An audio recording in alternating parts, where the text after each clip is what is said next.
जय हिंद साथियों, स्वागत है आपका एडी एग्जाम ज्ञान में। तो हम जो भारतीय राष्ट्रीय आंदोलन की श्रृंखला हमने शुरू कर दी थी, ये पैट में 5 नंबर का आएगा। तो इसके हम सभी प्रश्न जो अब तक यूपी SSC द्वारा पूछे गए हैं वो सभी डिस्कस कर रहे हैं।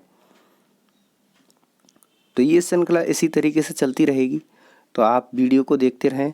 तो कल जो हमारा लास्ट क्वेश्चन था वो था ये, ब्रिटिश भारत सरकार ने बंगाल के विभाजन को लागू करने का निर्णय की घोषणा कब की थी। तो ये जो घोषणा की थी वो 19 जुलाई 1905 ईस्वी को इसकी घोषणा की गई थी। वास्तव में जो इसकी जो तिथि है वो 20 जुलाई 1905 है, लेकिन कुछ स्रोत से 19 जुलाई भी मानते हैं, तो इसलिए इसका आंसर 19 जुलाई होना चाहिए। ठीक है। और ये जो बंगाल विभाजन है ये लागू कब हुआ, तो ये 16 अक्टूबर 1905। तो इसने दोनों ही तिथि दे रखी हैं, दोनों ही कंफ्यूज करने के लिए। अगर लागू करने की बात कहता तो 16 अक्टूबर 1905, और घोषणा कब की गई थी तो इसकी घोषणा थी 19 जुलाई 1905। तो दोनों ही सही हैं, लेकिन इसमें ये स्टार बना हुआ है, पता नहीं क्यों। चलो देखते हैं आगे के क्वेश्चन क्या हैं। देखिए ये है, यूपी SSC ने संशोधित उत्तर में इस प्रश्न का उत्तर बी माना था, यही 1905 वाला ही ठीक है। ठीक है, आगे का देखते हैं। लॉर्ड कर्जन के बंगाल विभाजन के पीछे निम्नलिखित में से कौन सा मकसद नहीं था। तो इसमें बंगाली राष्ट्रीयता के मूल पर हमला करना, बांटो और शासन की नीति का प्रदर्शन करना, ब्रिटिश राष्ट्र की शक्ति का प्रदर्शन करना, सरकार के प्रशासनिक भार को सहज करना। तो इसका जो ऑप्शन जो राइट है वो है ब्रिटिश राज्य की शक्ति का प्रदर्शन करना, ये इसका मकसद नहीं था। ये इसका सही आंसर हो जाएगा सी ऑप्शन। देखते हैं और क्या है इसके डिटेल में।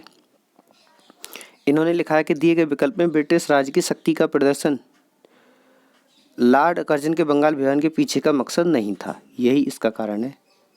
अन्य सही विकल्प बंगाल विभाजन के घोषित एवं अघोषित उद्देश्य थे। बंगाल विभाजन 1905 में किया गया था, ये मैंने अभी आपको बताया था। 19 जुलाई 1905 या 20 जुलाई 1905 दोनों ही सही हैं। इसके पश्चात स्वदेशी आंदोलन चलाया गया। आयोग ने इस प्रश्न का उत्तर डी माना, यही ठीक है, डी माना था इसका उत्तर। देख लेते हैं, यानी सरकार के प्रशासनिक भार को सहज करना। लेकिन इसका जो राइट आंसर है वो सी है। देखते हैं अगला क्वेश्चन। निम्नलिखित में से किस बंगाल विभाजन 1905 के विरोध में हुए आंदोलन का नेतृत्व किया था। तो बंगाल विभाजन में जो आंदोलन हुआ था उसका नेतृत्व किया था वो सुरेंद्र नाथ बनर्जी। इसका जो ऑप्शन है सुरेंद्र नाथ बनर्जी, ये ठीक है। सुरेंद्र नाथ बनर्जी ने 1905 में हुए बंगाल विभाजन का नेतृत्व किया था। 20 जुलाई 1905 को बंगाल विभाजन की जो घोषणा की गई थी, और उसी समय 7 अगस्त 1905 को कलकत्ता के टाउन हॉल में एक ऐतिहासिक बैठक का आयोजन किया गया। देखिए ये लिखा है सब इसके बारे में। 7 अगस्त 1905 को कलकत्ता के टाउन हॉल में हुई एक ऐतिहासिक बैठक में स्वदेशी आंदोलन की घोषणा की गई थी। 16 अक्टूबर 1905 को बंगाल विभाजन प्रभावी हुआ। इसी दिन पूरे बंगाल में शोक दिवस के रूप में मनाया गया, और 1911 के दिल्ली दरबार में बंगाल विभाजन को निरस्त करने की घोषणा की गई। बाद में ये बंगाल विभाजन 1911 जब जॉर्ज पंचम भारत आए थे तब उस समय इसको निरस्त कर दिया। 1911 में ही पहली बार जनगण मन गाया गया था, और ये भी उसी समय का गीत है। चलो देखते हैं अगला क्वेश्चन क्या है। अगला क्वेश्चन है,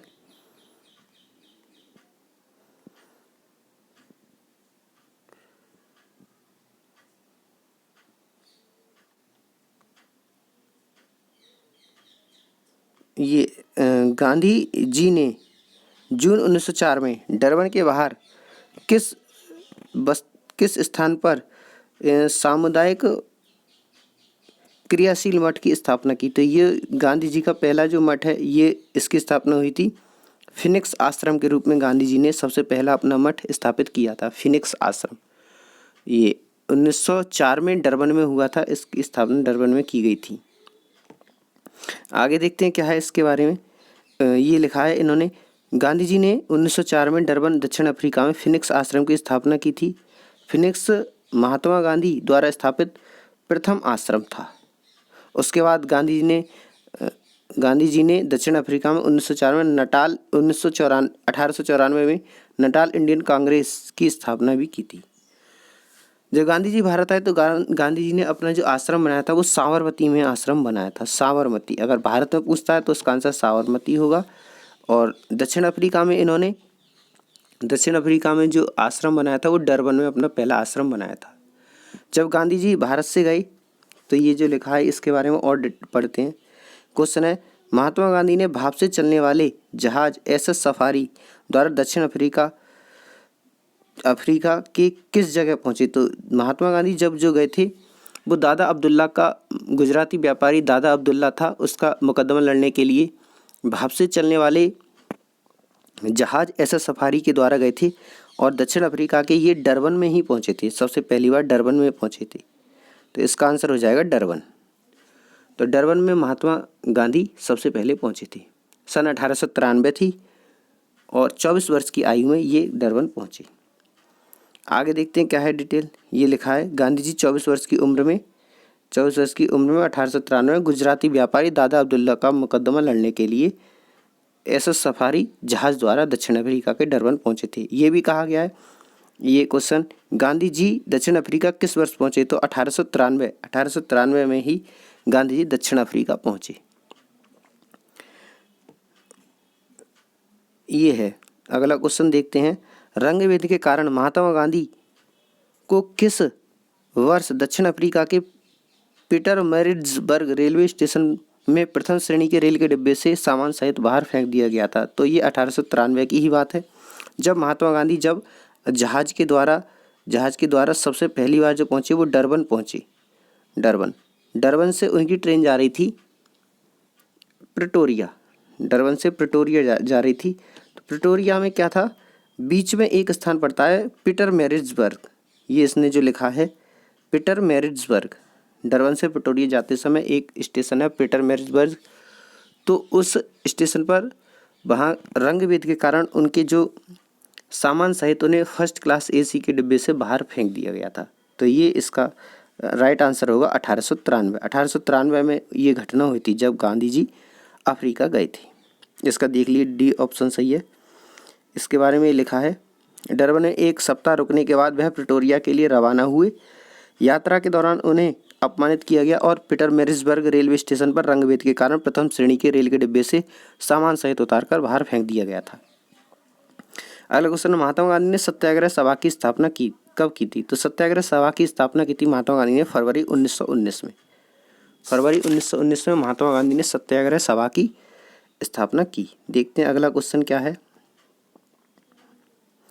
महात्मा गांधी ने अपनी पुस्तकों में किसमें ब्रिटिश पार्लियामेंट को बांझ और वैश्य कहा है? तो महात्मा गांधी की पुस्तक है एक हिंद स्वराज में महात्मा गांधी ने ब्रिटिश पार्लियामेंट को बांझ और वैश्य कहा है।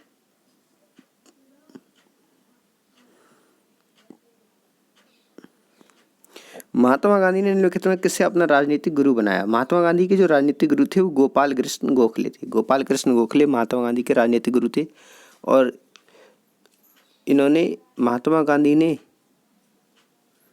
माई पॉलिटिकल और पूछ लिया जाए कि गोपाल कृष्ण गोखले के राजनीतिक गुरु कौन थे, तो उनके थे एम जी रानाडे। ये भी पूछा जा सकता है। देखते हैं अगला क्वेश्चन। ये लिखा है, महात्मा गांधी गोपाल कृष्ण गोखले को अपना राजनीतिक गुरु मानते थे। महात्मा गांधी ने गोखले माई पॉलिटिकल गुरु पुस्तक भी लिखी है।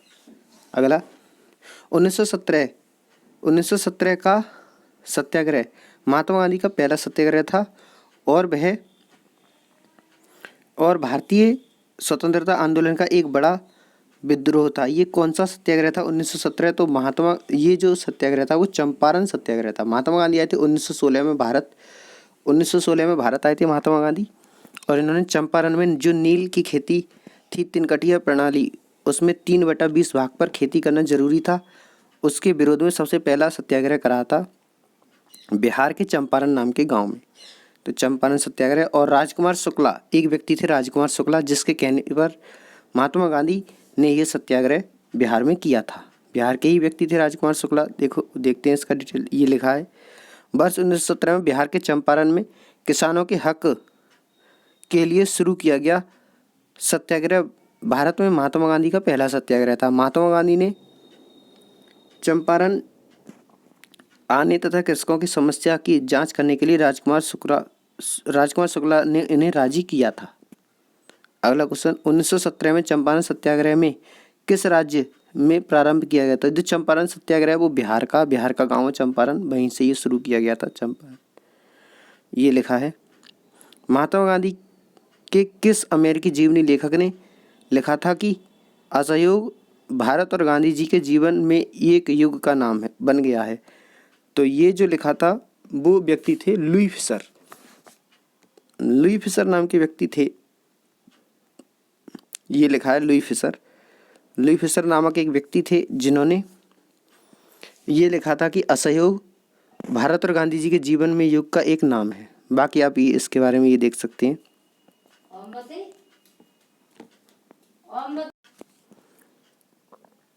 अगला क्वेश्चन देखते हैं, महात्मा गांधी ने भारत में किसकी स्थापना की सिफारिश की जहां लोग सरल जीवन, उच्च सोच एवं आदर्श के अनुसार रह सकते हैं? तो ये जो है वो आदर्श गांव की महात्मा गांधी ने कल्पना शुरू की थी।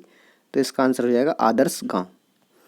अगला क्वेश्चन है, ये लिखा है इसके बारे में, महात्मा गांधी ने भारत में आदर्श गांव की स्थापना की सिफारिश की जहां पर लोग सरल जीवन, उच्च सोच के साथ आदर्श के साथ अनुसरण कर सकें। अगला क्वेश्चन, महात्मा गांधी के साथ निम्नलिखित मुसलमानों में से किसने बाल गंगाधर तिलक की अर्थी उठाई? तो इसमें जो व्यक्ति था वो था शौकत अली। शौकत अली थे जिन्होंने महात्मा गांधी के साथ इसमें बाल गंगाधर तिलक की अर्थी उठाई थी।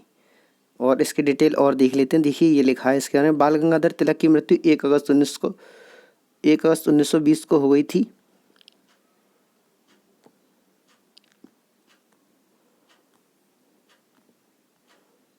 1 अगस्त 1920 को हुई थी। उनकी अर्थी को कंधा देने वाले महात्मा गांधी के साथ डॉक्टर सैफुद्दीन किचलू और शौकत अली व अन्य लोग थे। तो शौकत अली एक मुसलमान व्यक्ति थे जो महात्मा गांधी के साथ थे। अगला क्वेश्चन देख लेते हैं, निम्नलिखित में से किसने महात्मा गांधी के खिलाफत आंदोलन में जुड़ने का विरोध किया था?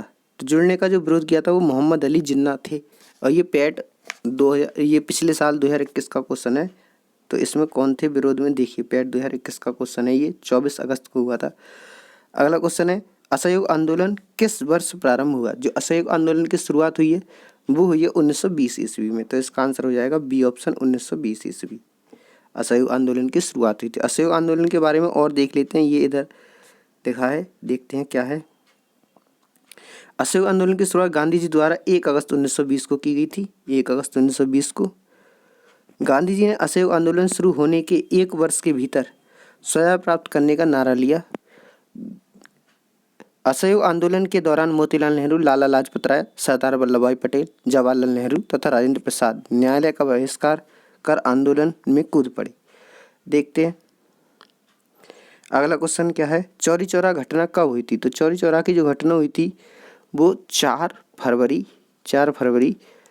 1922 ईस्वी को हुई थी। इसमें 4 फरवरी कोई भी ऑप्शन नहीं है, तो इसका ये क्वेश्चन गलत माना गया था आयोग द्वारा। बाद में इसका कॉमन नंबर सभी को दिया था। और इसकी डिटेल देख लेते हैं। देखिए ये है शहीद स्मारक चौरी चौरा के अनुसार चौरी चौरा की घटना, वास्तविक घटना 4 फरवरी 1922। 4 फरवरी 1922 को संयुक्त प्रांत पहले यूपी का नाम था, तो यूपी के गोरखपुर जिले के चौरी चौरा नामक स्थान पर हुई थी, जहां किसानों के एक जुलूस पर एक अंग्रेज द्वारा गोली चलाए जाने के कारण भीड़ के कुछ स्थान पर भीड़ ने अंग्रेज थाने में आग लगा दी, जिससे 23 सिपाहियों की मृत्यु हो गई। भारतीय इतिहास में चौरी चौरा की घटना के नाम से यह प्रसिद्ध है। ये फिर क्वेश्चन वही पूछ लिया कि चौरी चौरा घटना जिसके कारण गांधी जी ने अपना असहयोग आंदोलन बंद करना पड़ा, ये कहाँ? तो ये चौरी चौरा नामक स्थान जो है वो गोरखपुर में है। यह असहयोग आंदोलन कब वापस ले लिया गया? तो फरवरी 1922 में ही असहयोग आंदोलन को वापस ले लिया गया था, फरवरी 1922। क्योंकि 4 फरवरी को तो चौरी चौरा की घटना से दुखी होकर महात्मा गांधी ने इसी फरवरी में ही 12 फरवरी को जो असहयोग आंदोलन है वो वापस ले लिया था, 12 फरवरी 1922 को। देखिए ये इसके बारे में लिखा है, 4 फरवरी 1922 को गोरखपुर के निकट चौरी चौरा कांड हुआ था, जिसके कारण महात्मा गांधी ने 12 फरवरी 1922 को बारदौली में कांग्रेस वर्किंग कमेटी की बैठक बुलाकर असहयोग आंदोलन को स्थगित कर दिया था। अगला क्वेश्चन देखते हैं। अगला क्वेश्चन क्या है? सबने अवज्ञा आंदोलन का मुख्य उद्देश्य क्या था? विंस्टन चर्चिल की प्रतिक्रियावादी उपागम, नमक कर के विरुद्ध अगस्त का कथन, गोलमेज सम्मेलन। तो इसका जो ऑप्शन है वो बी ऑप्शन सही है। इसकी डिटेल पढ़ लेते हैं। जो नमक कर वाला है वो वाला ठीक है। तो 12 मार्च 1930 को महात्मा गांधी ने साबरमती आश्रम से 80 सहयोगियों के साथ पैदल चलकर 24 दिनों में 390 किलोमीटर दांडी की यात्रा की, जिसमें 6 अप्रैल 1930 को उन्होंने नमक कानून भंग कर दिया। सबने अवज्ञा आंदोलन प्रारंभ किया और इस नमक के आंदोलन का एक प्रमुख मुद्दा बनाया, क्योंकि सरकार ने इस अत्यावश्यक वस्तु बिक्री को नियंत्रित कर रखा था और उस पर करारोपण किया गया था। ब्रिटिश सरकार के द्वारा नमक पर कर लगाया जा रहा था, तो जिस कारण ये सबने अवज्ञा आंदोलन की महात्मा गांधी को शुरुआत करनी पड़ी। नमक कानून तोड़कर सबने अवज्ञा आंदोलन शुरू किया गया था। 23वां क्वेश्चन है, सबने अवज्ञा आंदोलन की शुरुआत के पहले वायसराय को गांधी जी ने 11 सूत्री चेतावनी दी थी। तो गांधी जी ने जो सबने अवज्ञा आंदोलन शुरू करने से पहले अंग्रेजी वायसराय को 11 सूत्री मांग का प्रस्ताव रखा, जिसमें 11 मांगें की गई थी। तो इसमें से क्या सही है? तो इसमें रुपया और डॉलर की विनिमय दर को कम करना है, भू राजस्व की कमी को करना ये भी था, राजनीतिक कैदियों को रिहा करना ये भी था, लेकिन रुपये और स्टर्लिंग की विनिमय दर को कम करना था। तो पहला गलत हो जाएगा, दूसरा और तीसरा सही हो जाएगा। बी ऑप्शन इसका सही हो जाएगा। और देख लेते हैं इसमें क्या क्या है डिटेल में। यह सबने अवज्ञा आंदोलन की शुरुआत से पूर्व महात्मा गांधी ने आंदोलन को टालने का पूरा प्रयास किया था तथा वायसराय लॉर्ड इरविन के समक्ष 11 सूत्री मांग पत्र रखा। इसमें मुख्यतः सेना पर खर्च, सिविल सेवा के वेतनों में 50% की कटौती, पूर्ण शराबबंदी, राजनीतिक कैदियों की रिहाई, रुपये की स्टर्लिंग विनिमय दर, जबकि उसमें लिखा है रुपये की डॉलर विनिमय दर को कम करना है, लगान में 50% कटौती करना, नमक पर सरकारी इजारेदारी व नमक कर को समाप्त करना आदि इस मांगों में शामिल था, लेकिन इसको अंग्रेज सरकार ने माना नहीं था। अगला क्वेश्चन देखिए, निम्नलिखित में से कौन से महत्वपूर्ण व्यक्ति सभी तीनों गोलमेज सम्मेलन में भाग लिया था? तो BR अम्बेडकर ने तीनों गोलमेज सम्मेलन में जो है वो भाग लिया था। तो देख लेते हैं। लंदन में 3 गोलमेज सम्मेलन आयोजित किए गए। प्रथम गोलमेज सम्मेलन 12 नवंबर 1930, दूसरा 7 सितंबर 1931, 17 नवंबर 1932 को तीनों गोलमेज सम्मेलन में भीमराव अम्बेडकर ने तीनों गोलमेज सम्मेलन में भाग लिया, जबकि महात्मा गांधी ने केवल दूसरे गोलमेज सम्मेलन में भाग लिया। ये भी पूछ लिया था महात्मा गांधी कौन से गोलमेज सम्मेलन में शामिल हुए थे, तो दूसरा गोलमेज सम्मेलन जिसमें महात्मा गांधी शामिल हुए थे। तो आज के लिए इतना ही क्वेश्चन, और अभी बाकी जो इतिहास है वो बाकी कंटिन्यू रहेगा। 2 वीडियो और आएंगे इतिहास की, आधुनिक की, बाकी प्राचीन और मध्यकालीन इतिहास को भी हम सब कुछ कवर करेंगे। विज्ञान जो भी कुछ आना है पैट में, सामान्य हिंदी, विज्ञान, अंग्रेजी, संविधान, अर्थव्यवस्था, भूगोल, प्राचीन और आधुनिक इतिहास सब कुछ कवर किया जाएगा। पूरे पैट की तैयारी पूरे मन से कराई जाएगी। देखते रहें, चैनल को सब्सक्राइब करके रखें ताकि वीडियो का नोटिफिकेशन सबसे पहले आपके लिए पहुंचे। धन्यवाद।